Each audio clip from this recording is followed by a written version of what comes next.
world is changed forever by a new technology, nuclear. Two superpowers dominate the world, each facing the other in a state of neither war nor peace. This is the story of the Cold War, how the push of one button could lead to total global destruction. Together we shall save our planet, or together we shall perish in its flames. How the struggle between two political systems caused millions to suffer. Spying was very much part of the Cold War.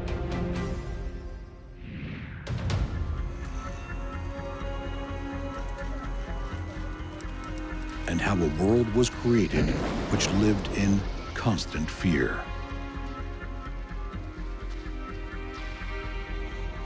Mad World. Mutually assured destruction. In this episode, revolution flares up on both sides of the Atlantic. He established a communist satellite right on the doorstep of the United States. There was a sense of excitement, a sense that there was something really important happening. Revolutionaries refused to surrender, so they went in and crushed it. Leaving their parents, these two little boys reached the Austrian border, alone and half-starved. The Soviet Union leaps ahead in the arms race. Then round and round the globe, leaping to Moscow and the world. Awesome capabilities. But then you realize their purpose is destruction. And Western Europe prepares for nuclear war. You prepare for the worst and hope for the best.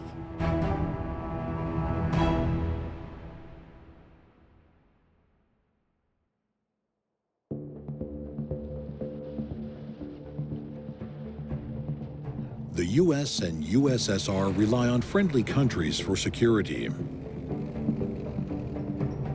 The North Atlantic Treaty Alliance, NATO, obliges the USA and Western Europe to fight to protect every country in the alliance.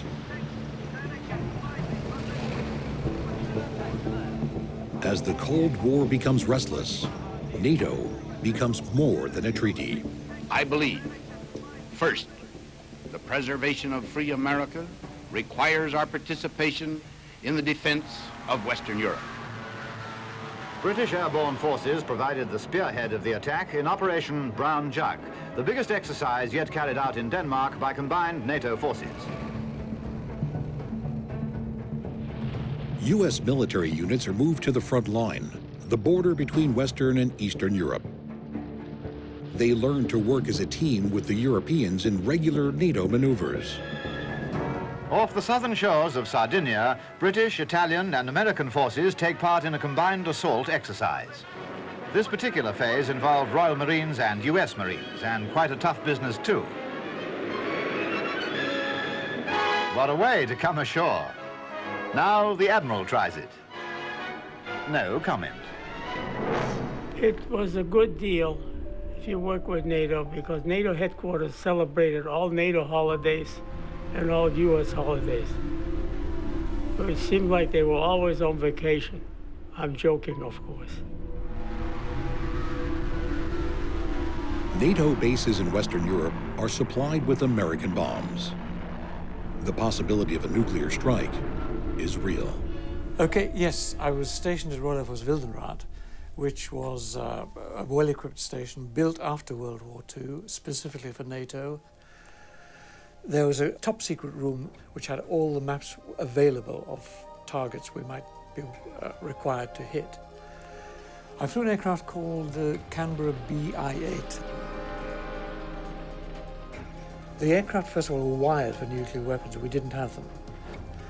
Each crew was allocated a target. The plan was to fly as high as possible for the first bit, and on reaching the edge of the Soviet radar at about 450 knots, and at a pre-calculated point, we'd pull up into a 3G half loop, and at 45 degrees, release the weapon, which again is done automatically. The aircraft would continue on a half loop to about 30 degrees below the horizon, upside down, and then turn the right way up, dive as fast as possible to the ground and try and beat the fireball. back to safety.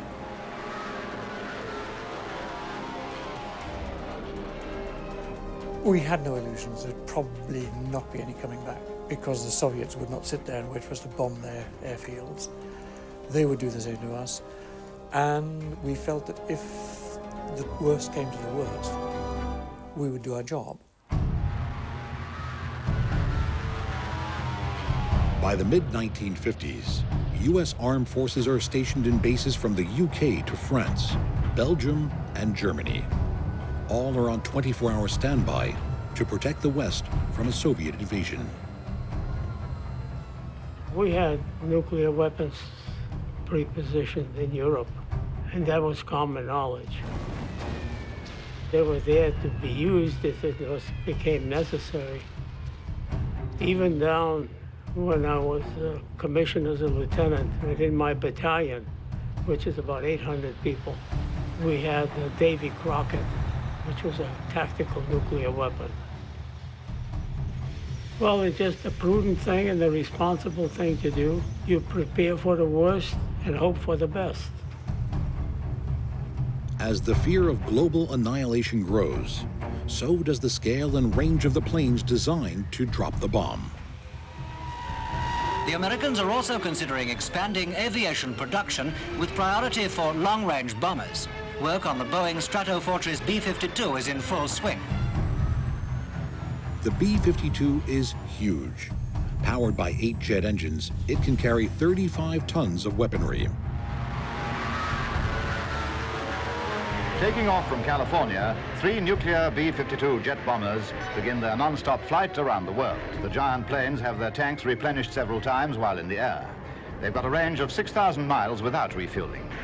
With 24 jet engines roaring in unison, the 3 planes are averaging over 500 miles an hour. 24,325 miles in a non-stop time of 45 hours and 19 minutes. A world record. Eisenhower steps up U.S. spending on defense to $24.2 billion. The B-52 should make any aggressor think twice before making trouble.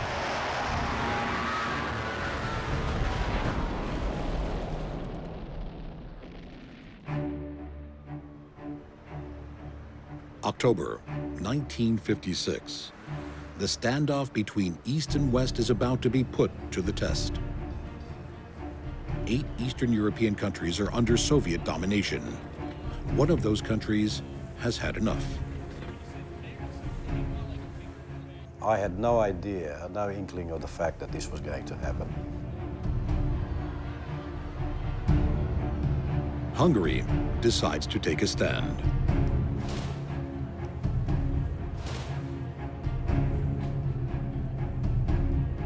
The Hungarians began heroic bid for freedom with a fight for life against Red oppression.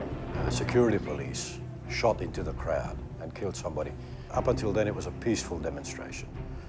But when that happened, it became a violent revolution. Scenes filmed during the Battle of Budapest show patriots fighting street by street in a desperate effort to win back their liberty at last.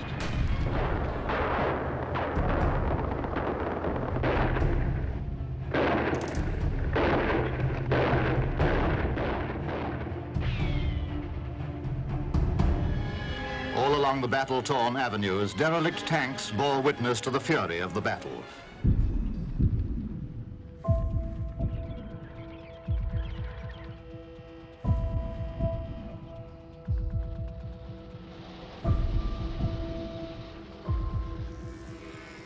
Some 8,000 people are believed to have lost their lives in the face of Soviet tanks and artillery.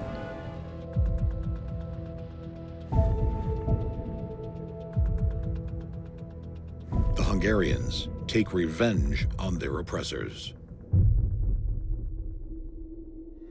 In the bitter conflict, the secret police were routed and their headquarters ransacked. Communist books and leaflets were burnt in the streets as a triumphant gesture by those who had suffered an iron-shod oppression.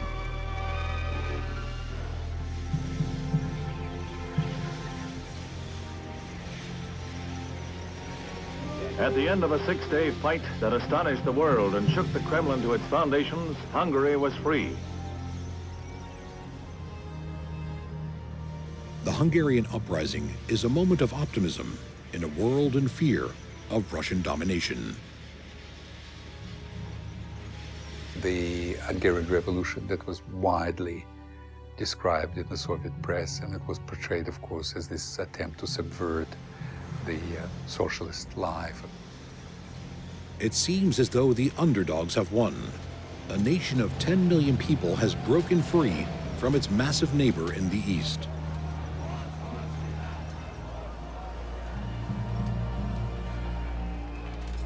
But the party is short, and the fight for freedom is not over. Then word came that Russian forces were massing and all communication with the West was cut off. And what happened when the Soviet tanks were sent in? They surrounded the city and they gave an ultimatum to the revolutionaries to surrender. All these hundreds, maybe thousands of tanks which encircled the city were parked outside our apartment block. But the revolutionaries refused to surrender, so they went in and crushed it. Rumors flared of the re-entry of Russian forces and new fighting. The beautiful city of Budapest, scarred by conflict, again faces a Russian onslaught, even before the debris of the fight for freedom is cleared from the streets. Now to Vienna, where the broadcast from Budapest was picked up and recorded during the confused situation in Hungary.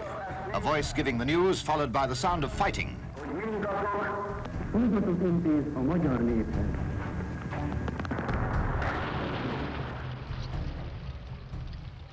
Many Hungarians are convinced Western nations will join their fight against the Russians. Well, they were very hopeful about intervention by the West and particularly the United States. I mean, we listened to a radio station called Free Europe, which was broadcast out of Germany, and it was financed by the CIA. So that was a propaganda station. And my parents and I, we listened to that all the time, and they were urging us, egging the Hungarians on to fight and to resist, and we will come and help you. But they never did.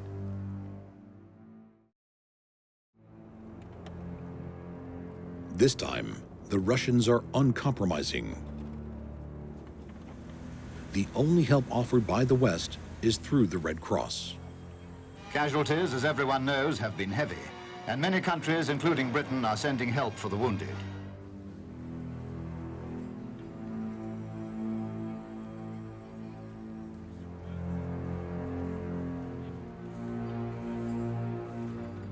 Protests erupt around the globe. On the streets of New York, in front of the United Nations. No military aid is offered despite emphatic speeches at NATO. In retrospect, I understand why. I mean, you know, the reality was that the Americans didn't want to risk a nuclear war by going to war with the Soviet Union. And the events of recent weeks in Hungary have shown conclusively that the Soviet Union will not hesitate to use force to suppress human freedom. My father was active during the events, and there would have been retribution had we stayed after the revolution. That must have been the moment when my parents decided that it's time to flee.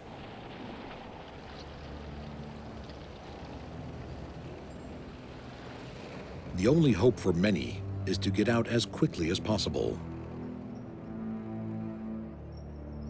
In the panic, homes are abandoned and families become separated.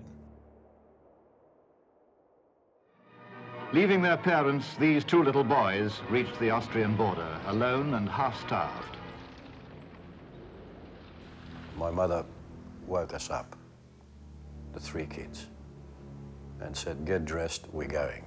I said, "Well, going where? It's 3 o'clock in the morning, where are we going?" And she said, "Never mind that, just get dressed." So we got dressed, left everything, and then we got on a train heading down to the Austrian border. The flight to Austria and freedom becomes a steady flow.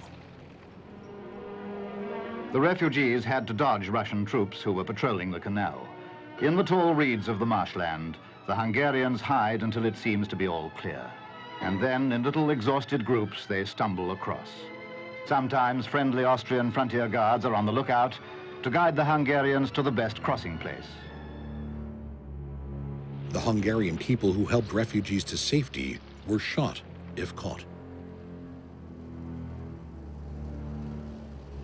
That night, Julius took us across the border, and he held my hand and my little brother's hand, and following us were my older brother and my parents, and he took us across this field of corn.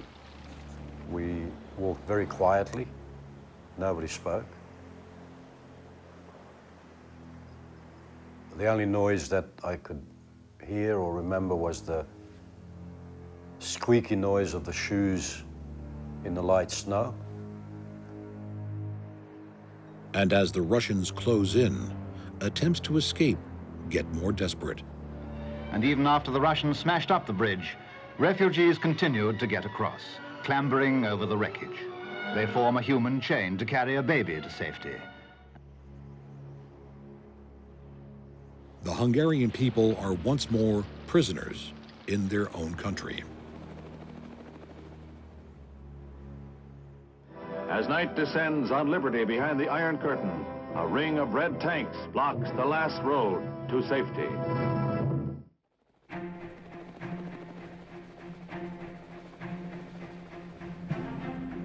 As communist ideology tightens its grip in Europe, it's about to strike a killer blow across the Atlantic. In the new city of Havana, you see evidence of an ingenious talent in architecture.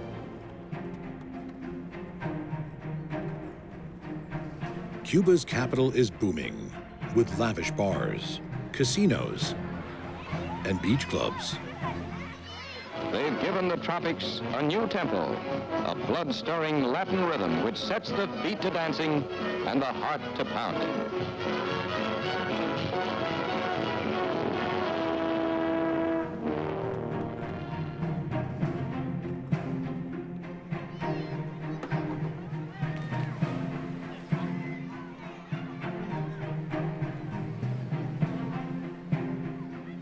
Havana in the 50s was one of the great party cities of the Americas, and it was a very lively and very wealthy city as well.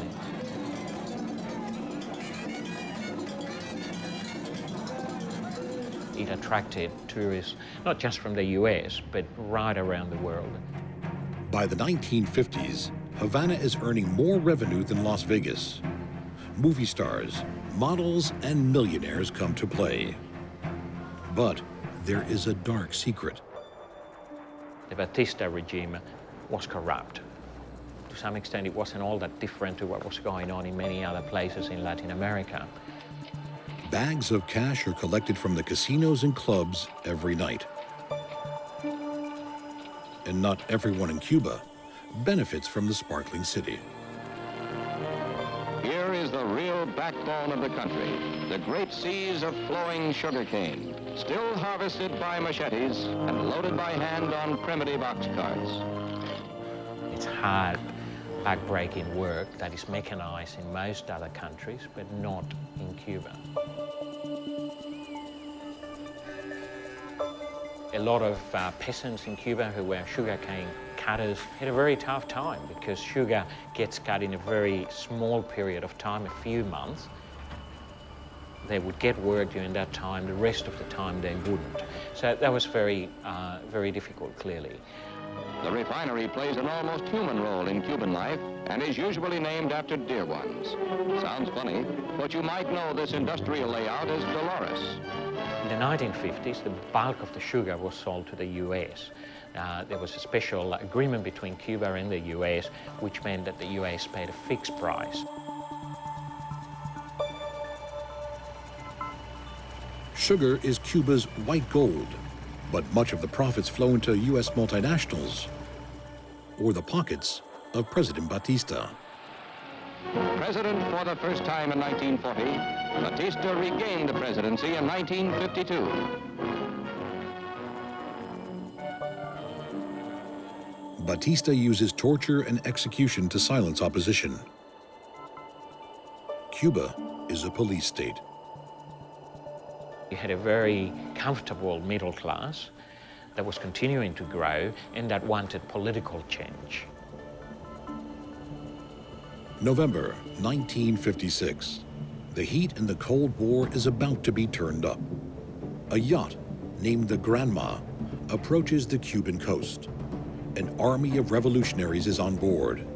Their leader, a young lawyer, Fidel Castro. The revolution that began with Castro a fugitive, practically alone, landing with 82 followers, to be nearly wiped out by government forces. The Cuban Revolution nearly ends before it's begun. Castro and what remains of his rebels managed to hide in the mountains. Like most other Cuban families, my family was supportive of what Castro said he was trying to do at first. The rebel numbers increase. They strike out when they can. The forces of Castro's 26th of July movement have grown vastly, their power enlarged by captured and surrendered army weapons. World champion Juan Fangio was tipped as the winner, they said, but that was before he was kidnapped from his Havana hotel. His team members tell the police how Fangio was carried off at gunpoint by Cuban rebels who wanted to sabotage the race. He was only released after it was over. Over the next 18 months, Castro's forces gather both strength and support.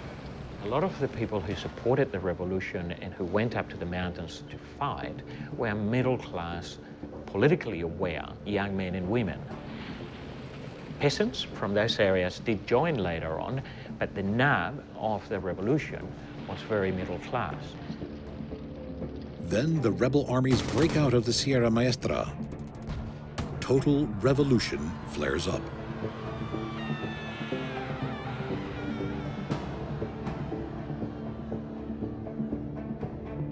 Castro met an all-out government offensive with a counterattack, and in the battle for the key rail center of Santa Clara, won the crucial victory.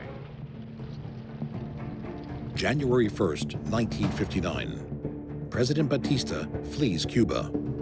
He takes a personal fortune of $300 million. Nearly 2 years of hit-and-run warfare aimed at toppling Batista's government by paralyzing Cuba's economy culminated in victory as 1958 ended. The Batista government has murdered 20,000 people in the last 7 years. Havana goes wild as the news spreads that Cuba's long struggle has ended with the flight of Batista and the triumph of Fidel Castro. At first, the celebration was peaceful as shouting, cheering crowds surged through the city. Then the temper of the throng changed and an ugly mob ranged the streets. Its prime targets the symbols of the overthrown regime: the gambling casinos, the parking meters, the homes and businesses of Batista's cronies. The news is good. Castro is on his way to Havana and his troops will soon be here, so hurry. Now is the moment to celebrate and to get a bit of our own back. Anyone suspected of sympathy for the Batista regime came in for a rough time.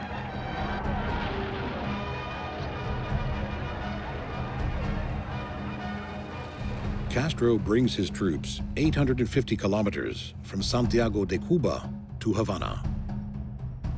They had marched right across the island in a triumphant progress, joyfully acclaimed all the way. In January '59, when Castro rides from one end of the island all the way to Havana, there was enormous popular support for what had happened, and my parents were no different. At last, Dr. Fidel Castro himself arrived.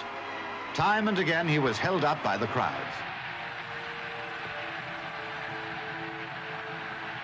Within 5 weeks, Castro is sworn in as the Prime Minister of Cuba. He spoke to them of the new regime now being inaugurated, a regime, by the way, now formally recognized by Britain. Castro makes an impact on Cuba almost immediately. He spends money on healthcare, clean water, education, and housing. Showing another aspect of his character, the unpredictable Castro dons a baseball uniform to pitch a full inning in a benefit game for his Agrarian Land Reform Fund. But not everyone is happy. Hundreds of enemies are tried and executed.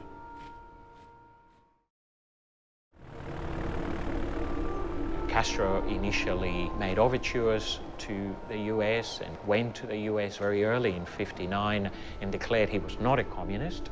He was a Democrat and elections would be held in Cuba. In fact, he even gave a timeline of 18 months.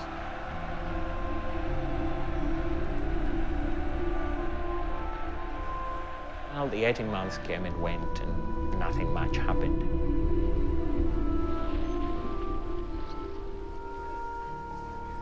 Land is taken from private owners and given to farm workers. The sugar industry is nationalized, and the multinational companies lose their cash cow. Cuba is clearly a communist state. It is less than 200 kilometers from the USA. Relations between the two nations plummet. He achieved virtually the impossible. He established a communist satellite right on the doorstep of the United States. Since then, Castro has held the respect and adoration of his people, along with the fear and loathing of the Western powers, particularly the United States. Once in power, Castro visited the United States and was recognized as his country's head of government. The US knew Castro was plotting its downfall, and in its turn, the United States was busy plotting his death or overthrow. And I'm not a complete believer in kind of American or Western innocence in every case. I think in Cuba, for example, you know, there was legitimate rejection of the old regime.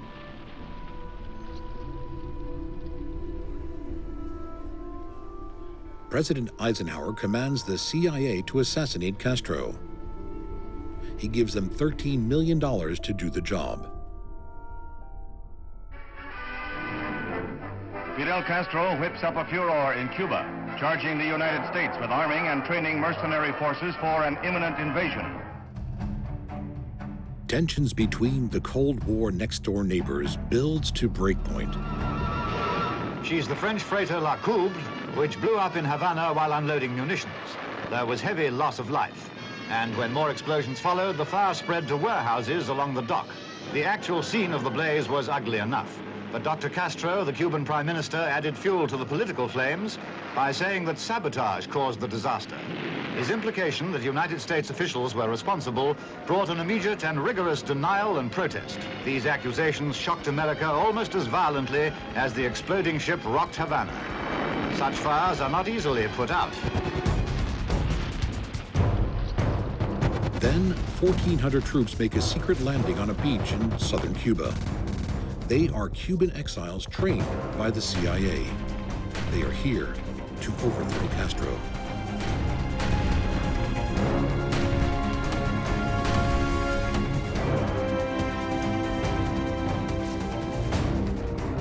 The invaders are defeated within 4 days.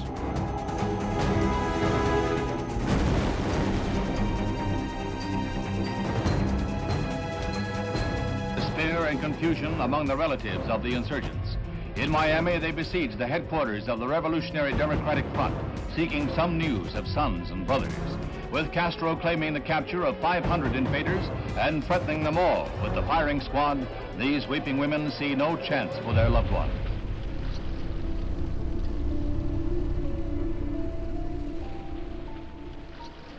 Some of the insurgents are executed. Most are returned to the USA in exchange for food and medicine in the value of $53 million.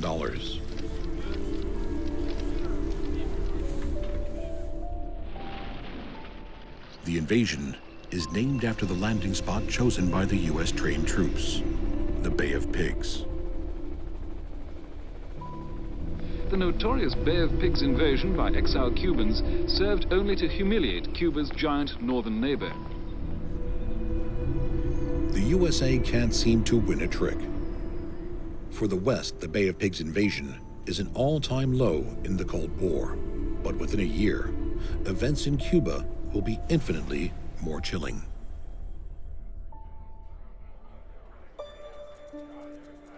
It is the night of the 4th of October, 1957.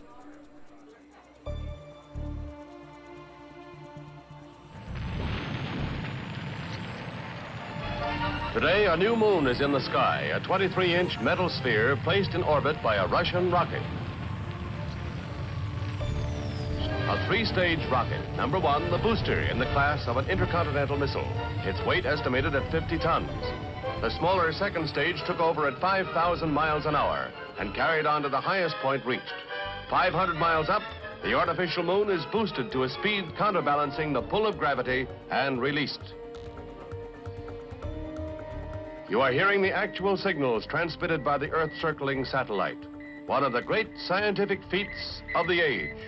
I was a young boy with Dad in Oklahoma when Sputnik was launched. And I remember looking up, and he pointed it out as it would go by in the sky. It was just awesome. It was mind-boggling to think that it was possible to place a human object in outer space. And it was a little bit scary, you know, the fact that you could place something in orbit and it wasn't us. It got people's attention. Sputnik, the world's first man-made object in space. The signal from this little shiny ball can be heard by anyone with a radio receiver. It strikes dread into the hearts of the West. Then round and round the globe at 18,000 miles an hour, bleep bleeping to Moscow and the world. Apparent proof that Russia could deliver an H-bomb at long range by rocket.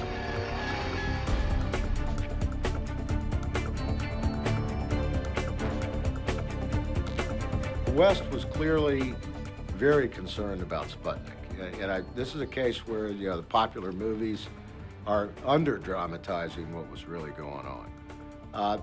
You had a major strategic event that had massive implications for national defense, national security, economic advantage.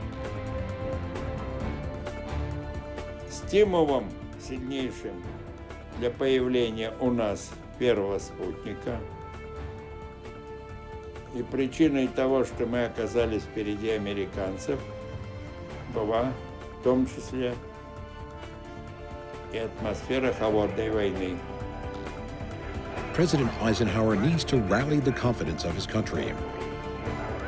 It is my conviction, supported by trusted scientific and military advisors, that although the Soviets are quite likely ahead in some missile and special areas, and are obviously ahead of us in satellite development, as of today, the overall military strength of the free world is distinctly greater than that of the communist countries.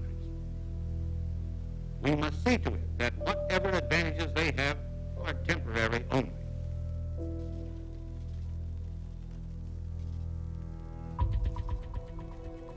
The U.S. satellite will be launched by a Vanguard rocket. The reputation of a nation is at stake.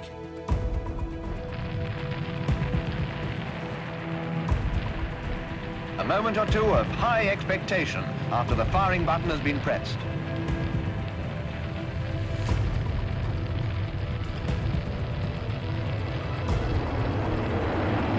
Is that a fuel leak there in the first section of the three-stage rocket?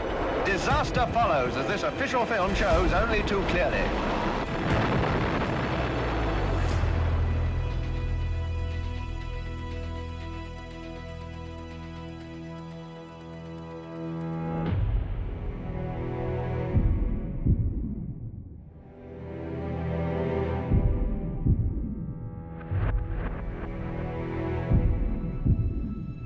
Six weeks later, the USA is ready to try again. At Cape Canaveral, Florida, the Army's Jupiter C rocket is ready for America's second attempt to launch a space satellite. The moment is at hand, the countdown reaches 0.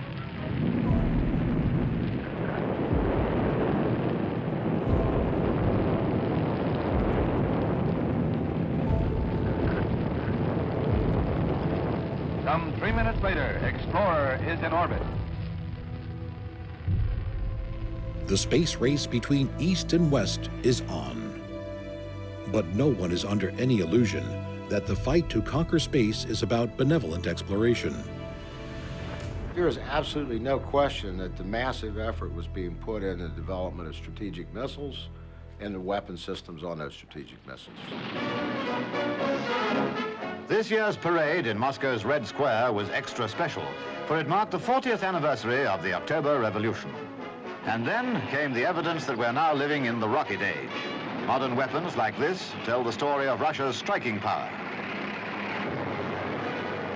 Of all scientific advances achieved in the past year, rockets have made the greatest impact on the mind of man.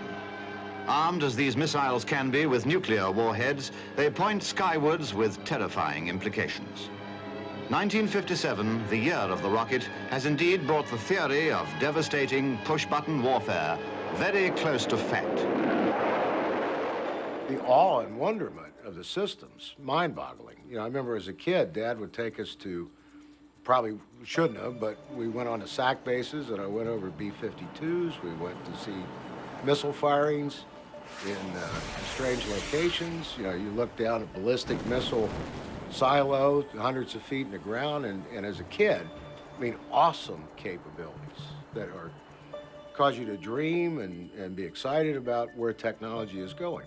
But then you realize their purpose is destruction, and not destruction on a manageable scale, but mass destruction. Both sides strive to be bigger and better in this new theater of war.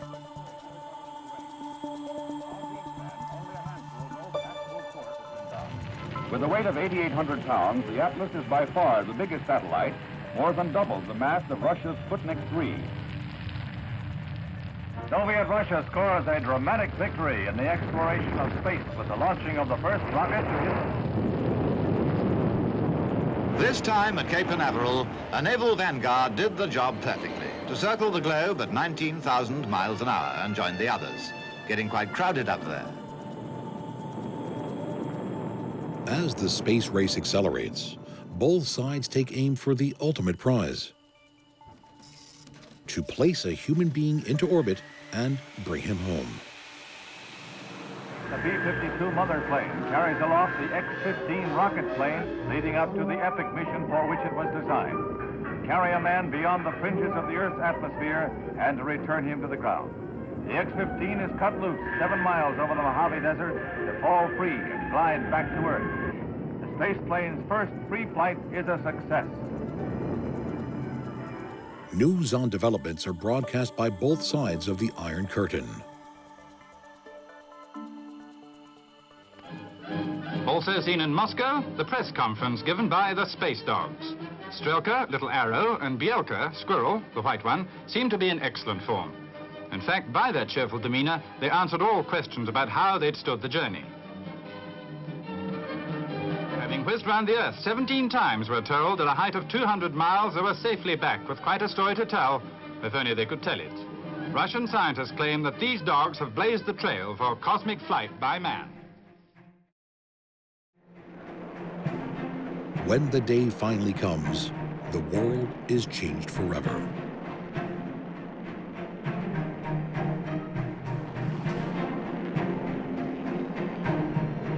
The Earth looked a delicate blue floating in a black sky. So said the first man in space after his fabulous journey of 108 minutes, Major Yuri Gagarin. The Gagarin trip into space was a tremendous kind of celebration. The Soviets were sure that we were the most advanced nation on Earth, but that confirmed it. Gagarin, of course, was this photogenic guy, really nice guy, actually. He was really a true national hero. With a smile that could light up the Cold War, Yuri Gagarin becomes the darling of both East and West. Major Gagarin looked as pleased to arrive in Britain as Britain was to greet him. And one of the great demonstrations that a capability had reached maturity was the ability to launch a human in space. The Soviet Union is well and truly ahead in space technology. It will take 8 more years and a new president before the USA bounces back.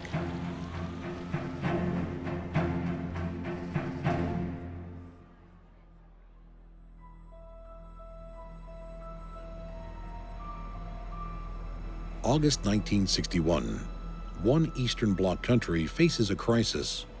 Despite the Iron Curtain, East Germany has been hemorrhaging people. The flow of those seeking asylum here on the fringe of freedom has reached 1,500 a day.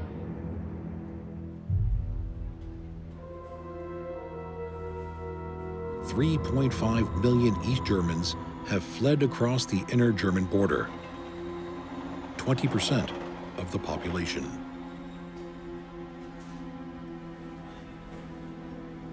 And the Soviets saw all the intelligentsia and the professionals, the doctors, the lawyers, the builders, the architects, migrating to the west. The hole in the border between East and West is in one city, Berlin. The attention of an anxious world is focused on East and West Germany and Berlin. The last great exodus of refugees from the East is processed in the Marienfelde Center. Once the East Germans are processed, they are absorbed into the hungry West German labor market. Midnight, Saturday, the 4th of August, 1961. Khrushchev decides to plug the leak. East German troops swoop down on the border between Red Berlin and the Free City in the pre-dawn hours to close the 66 points where movement between the sectors has been relatively free.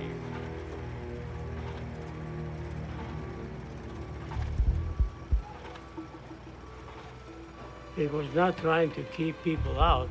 It was trying to keep people from escaping. They were losing 250,000 people a week, and that was the power drain on them. Barbed wire is rolled out across the city.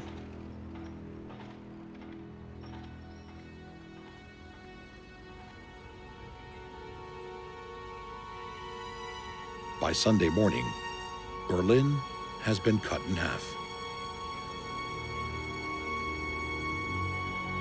The border between East and West Berlin is closed.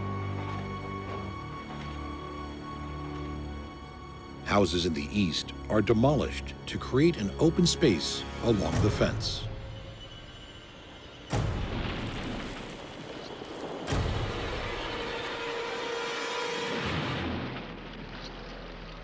East Berliners who held coveted jobs in the West were told to stay home, and the elevated trains were halted. But from now on, crossings into Free Berlin will be fugitive affairs. It was very dangerous to escape from East Germany into the West. But people came up with ingenious methods of escaping. Inside of car fenders, people would rappel from buildings. East Berliners who have apartments facing the border take the long chance when they get orders to leave their homes for the interior. While an East German guard attempts to yank her back to prison, West Berliners pull her to a fire net and freedom. Friends of an East Berliner raise a ladder from the west over the cemetery wall, over the barbed wire. Then the signal, and the fugitive makes his daring dash up the tilted ladder. He must feel that 1,000 enemy eyes are on him, 100 guns pointed at his back. His friends watch and pray. Seconds seem like hours. He's over. One more man has slipped the red yoke. He's a 25-year-old mathematician from Cottbus who has a fiancée in West Germany, proving again that love laughs at locksmiths and border guards.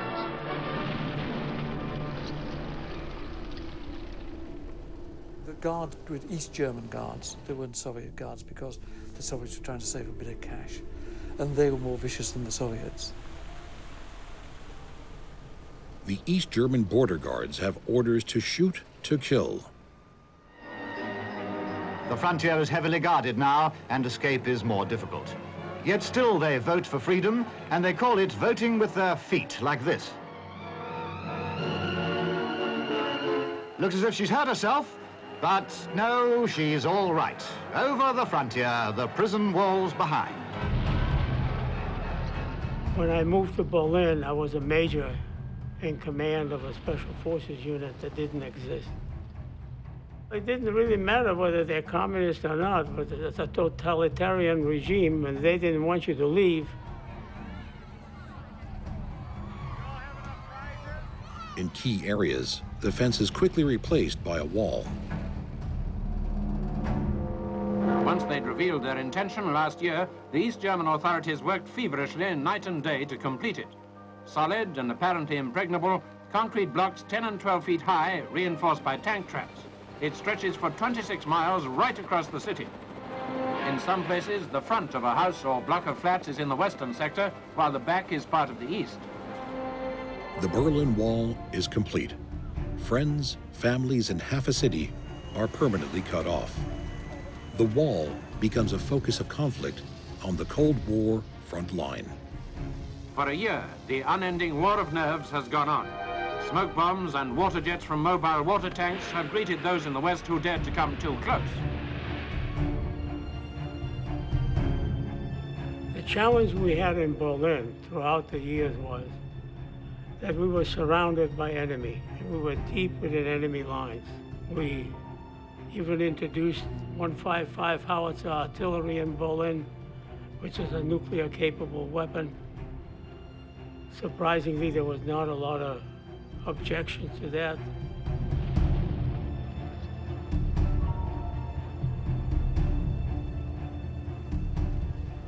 If there is a dangerous crisis in Berlin, and there is, it is because of threats against the vital interests and the deep commitments of the Western powers and the freedom of West Berlin. And it became more difficult as time went on because the wall was not static. It was constantly improved on. Every time somebody escaped, there was an effort made to identify what the weak links were, and then measures were taken to correct it and to fortify that wall. Against all odds, the East Germans are not beaten. This is just one of many tunnels honeycombing the border between the east and western sector.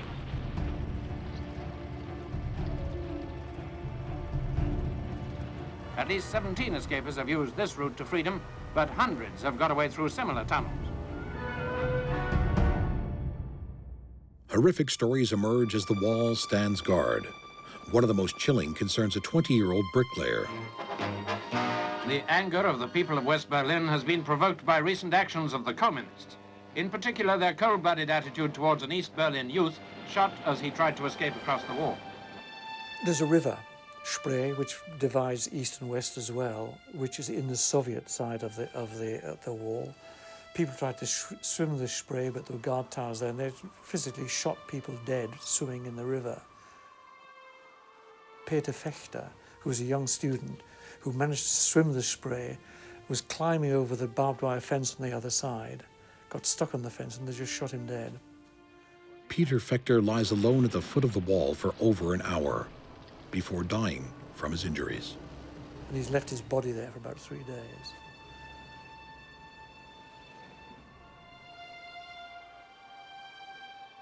There's a little cemetery with crosses of all the people who were shot by East German guards trying to make a bid for freedom.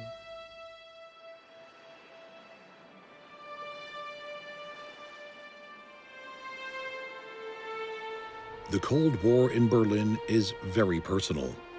Germans escaping from Germany, families forced apart, border guards shooting their own countrymen.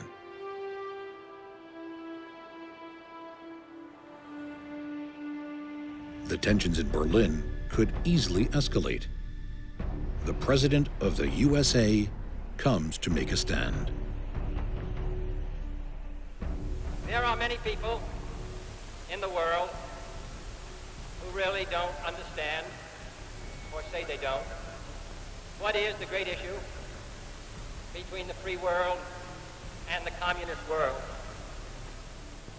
Let them come to Berlin.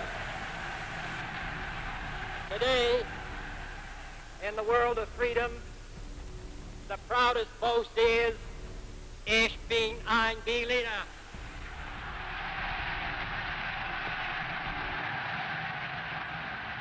Despite continuing atrocities, the wall shows every sign of being a permanent feature in Berlin. The first obvious result of the building of new walls is to increase the tension. Here in Berlin, the West stands on guard facing the next move by the East in the continuing Cold War.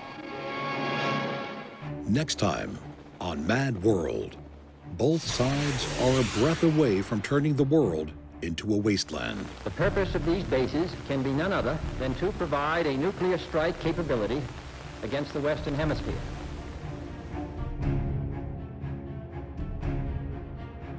We all came to grips that it was truly the end of the world as we knew it. A proxy war spins out of control on the battlefield and at home. It is an orchestrated lie to make the American people hate the Vietnamese. The American troops would be impaled on those sharp bamboos in trying to avoid the dummy Viet Cong. I witnessed the tragedy and the waste of war as well. You don't wish it on anybody. Both superpowers make moves to strengthen their hold. For the people of Prague, it must have felt like being the nut in a nutcracker. Our two peoples tonight hold the future of the world in our hands. And the USA steps foot on alien territory. Because of what you have done, the heavens have become a part of man's world.